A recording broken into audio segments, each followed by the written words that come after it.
Assalamualaikum warahmatullahi wabarakatuh. Saya Ragil Nuryain, mahasiswa Setai Asidikiyah.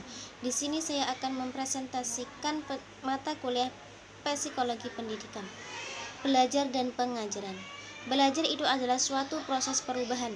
Perubahan itu tidak hanya perubahan lahir tetapi juga perubahan batin.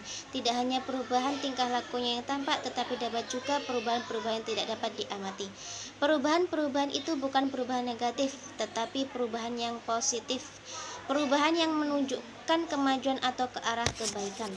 Kata belajar itu sendiri sebenarnya sudah lama muncul di dalam perspektif pendidikan.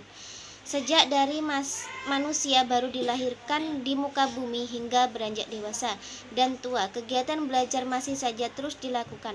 Misalnya saja, dalam pertimbangan kecakapan berbicara menurut fitrahnya, setiap bayi yang normal memiliki potensi untuk cakap berbicara, seperti ayah bundanya.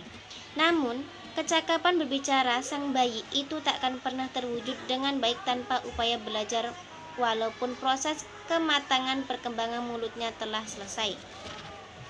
Mulai contoh tersebut dapat dipahami bahwa makna belajar sebenarnya sudah ada sejak manusia dilahirkan.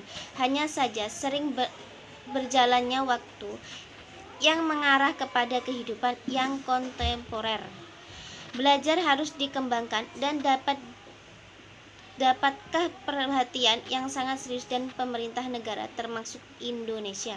Setara yudhistira nasional, Indonesia mengatur sistem pendidikan yang termasuk belajar di dalam berbagai keturunan konstitusional, baik dalam Undang-Undang 1945 maupun dalam berbagai produk peraturan perundang-undangan lainnya. Maka dengan adanya perhatian yang serius dari pemerintahan dan telah sama dari anggota negara atau tercipta suatu proses belajar mengajar yang efisien dan pastinya membentuk pendidikan yang berkualitas guna mengingatkan sumber daya manusia yang cerdas serta berakhlak mulia. Mesti tidak dapat dipungkiri saat ini masih banyak faktor yang menjadikan pendidikan di Indonesia terhormat. Hal itu pasti sangat mempengaruhi kegiatan belajar mengajar yang berlangsung.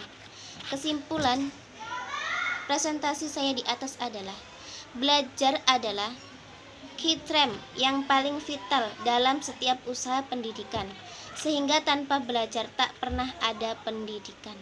Mungkin cukup sekian dari saya akhiri. Wassalamualaikum warahmatullahi wabarakatuh.